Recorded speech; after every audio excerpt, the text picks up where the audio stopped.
গোলাপজাম তৈরির প্রয়োজনীয় উপকরণগুলো একবার লিখে নিন।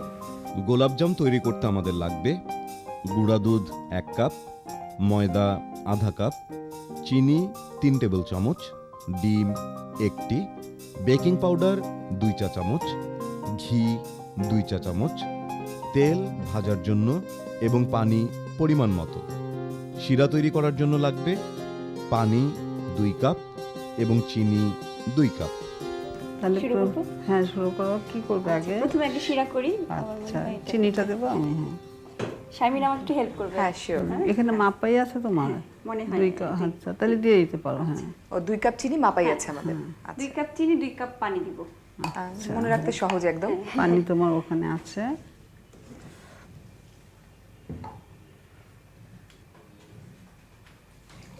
তারপর তাহলে দর্শকবৃন্দ আমরা দেখছি যে আমাদের শিরার জন্য চিনি আর পানির পরিমাণ সমান যাচ্ছে। সমান। আমি চুলোটা অন করে দিই নিপাপু? হ্যাঁ হ্যাঁ, তুমি বরং এদিকটা চলে এসো। আচ্ছা, এটা আমাকে দিলে। এখানে সব উপকরণ আছে, মাপাই আছে না? মাপা আছে। আমি প্রথমে এই যে ময়দা, এটা বেকিং পাউডার একসঙ্গে দিব। আচ্ছা আধা কাপ ময়দা। আচ্ছা, বলো তুমি কতখানি 2 বেকিং চামচ পাউডার দেবো? Baking powder. 2 চা চামচ। আচ্ছা আচ্ছা, 2 চা চামচ দিলাম। ঘিটা দিব 2 চা চামচ। ঘি দিব। ঘি তো মাপাই আছে, আমি ঢেলে দিই। আচ্ছা, আচ্ছা, আগে বেকিং পাউডারটা মাখিয়ে দেবে? আচ্ছা, তাহলে ঘি দিয়ে দেবো না? একটু রেসিপি কার্ডটা দেখি। তুমি রেসিপি দেখে বলো। গুঁড়া দুধ আছে লাগছে আমাদের 1 কাপ, ময়দা হাফ কাপ, চিনি 3 টেবিল চামচ, ডিম 1টি, বেকিং চিনি দুবার হবে। একটা মিশ্রণে এখানে দিব। আচ্ছা, এটারে চিনি দিয়ে দিই না? চিনি দিয়ে দেবো। আচ্ছা, তারপরে ডিমটা দিব? ডিমটা একটু ফেটে দিতে হবে। হ্যাঁ, আর বেকিং পাউডার আমাদের লাগছে 2 চা চামচ। আচ্ছা, তাহলে ডিমটা তো হ্যাঁ দিয়ে দিই না? ডিমটা একটু আস্তে করে দেই, সবটা একসঙ্গে না দিয়ে। আচ্ছা হ্যাঁ, ঠিক আছে। আচ্ছা, দাও তুমি। দুধটা সবই দিয়ে দেবো? দুধ তো মাপ আছে, 1 কাপ দুধ মাপ আছে না? আচ্ছা, তাহলে শারমিন তুমি একটু পানি দাও। ওর তো পানি লাগবে, এই ডিমটার সাথে পানি দাও। আমাদের আছে 2 টেবিল চামচ পানি আছে কি শারমিন? দেখো তো পানি কত প্রয়োজন মতো দাও একটু। আমি একটু করে নিই আপা, যদি লাগে তারপর পরে দিব।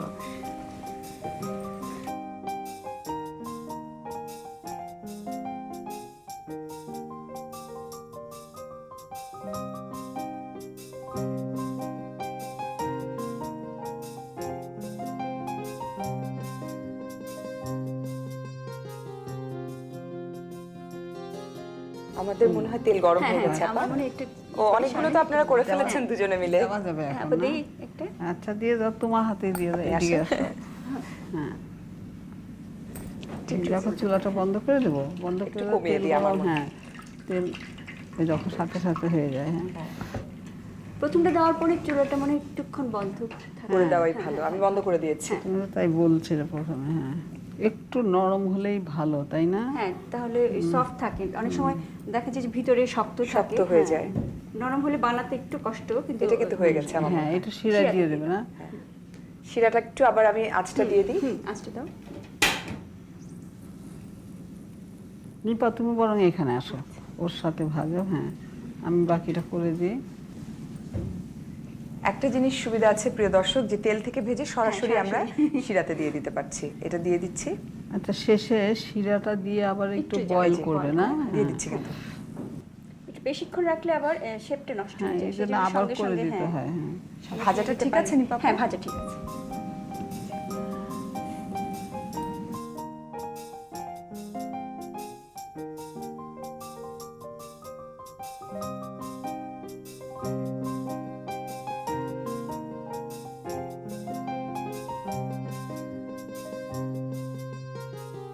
আচ্ছা, এটা চুলাটা ধোয়াবে না?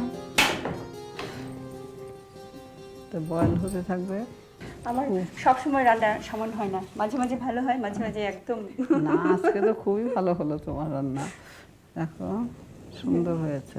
আচ্ছা নিপা, তোমাকে একটা প্রশ্ন করি। তুমি তো নাচো না, তোমার তো খুব ওয়েট কনসিয়াস হতে হয়, তাই না? তো তার জন্য তুমি তো এত রান্না বান্না ভালোবাসো, কিন্তু কিন্তু খেতে পারি না বেশি। সেই হলো কথা। কিন্তু আমি বলবো খাবে না কেন, অল্প করে হ্যাঁ, খাবে সেটাই, এবং রিচ সেটাই। খাবার কম খাবে, যাতে চিনি বেশি আছে, ফ্যাট বেশি আছে, আমি ভাতের পরিমাণ কম খাবে। ফিল করি যে যতই এক্সারসাইজ করুক হ্যাঁ। খাবারটা খুব বেশি খেলে কিন্তু আমরা মনে হয় এটা কমে দিই। আপা তো খুবই মানে ক্যালোরি মেপে খাওয়া দাওয়াটা পছন্দ, নিজেও সেজন্য তাই ওনার করেন। প্রোগ্রাম সবাই কিন্তু খুব মানে এনজয় করে এই জন্য যে এটা আমাদের একটা খাবার বাড়তি এবং পাওনা, খাবারের, হ্যাঁ, ক্যালোরিটা ব্যাপারগুলো সবাই জানতে পারে যে কোনটা বেশি খাওয়া উচিত, কোনটা খাওয়া উচিত। আমার খুব দুঃখ হয়নি পা, সত্যি তোমাকে আমি বলতে পারছি সুযোগ পেয়ে, যে আমাদের যে তারকাদের দেখি টিভিতে বা সিনেমায়, তারা বেশ একটা স্টেজ পার হলে অল্প বয়সে বেশ মোটা হয়ে যায়। আর আমার মনে হয় কি আপা, এটা শুধু তারকা নাকি, প্রতিটা মানুষের কিন্তু কনসিয়াস থাকা উচিত তার ফিগারটা নিয়ে, তাই না? যে সে তো সে অবশ্যই। একটা স্বাস্থ্যটা ঘরের গৃহিণীও খুব ইম্পর্টেন্ট। কিন্তু, হ্যাঁ, কারণ এটা সবার জন্যই দরকার। কিন্তু একটু তোমাদের সুস্বাস্থ্য- একটু আমাদের চোখে আলাদা, তোমাদেরকে আমরা বেশি সুন্দর দেখতে চাই। না সেটাই, একদম ফিগারটা ভালো না হলে কোনো কাপড় পরে ভালো লাগে না, মানে কাজ করাও সবকিছুতেই, যায় না। হ্যাঁ। দেখো একটু ফুলছে না? হ্যাঁ, ফুলছে। আর এটা তো তুমি কি সাথে সাথে খেতে দেবে না কয়েক ঘন্টা এটা রাখতে হ্যাঁ হবে একটু তো না? ফ্রিজে রাখলে ঠান্ডা হলে এটা খেতে ভালো লাগে। গরমটা অবশ্য খেতে হ্যাঁ, একরকম মজা। গরমের একটা অন্যরকম মজা আছে। শিরাটা ভিতরে যাবে তো?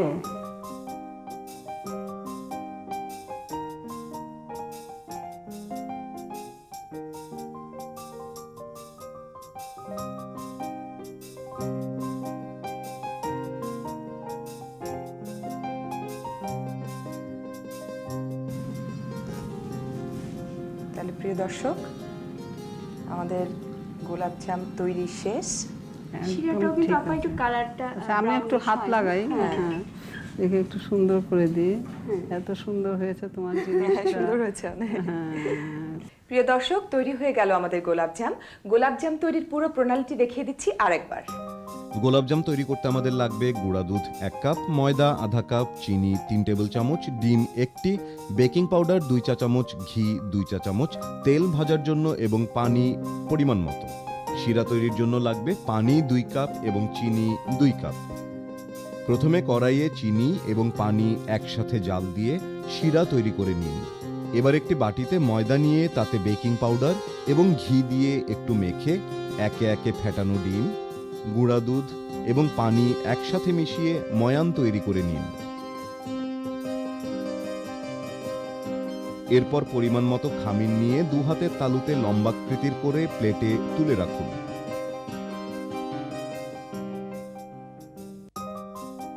এবার কড়াইয়ের গরম তেলে লাল করে ভেজে শিরায় ছেড়ে কিছুক্ষণ জাল দিন।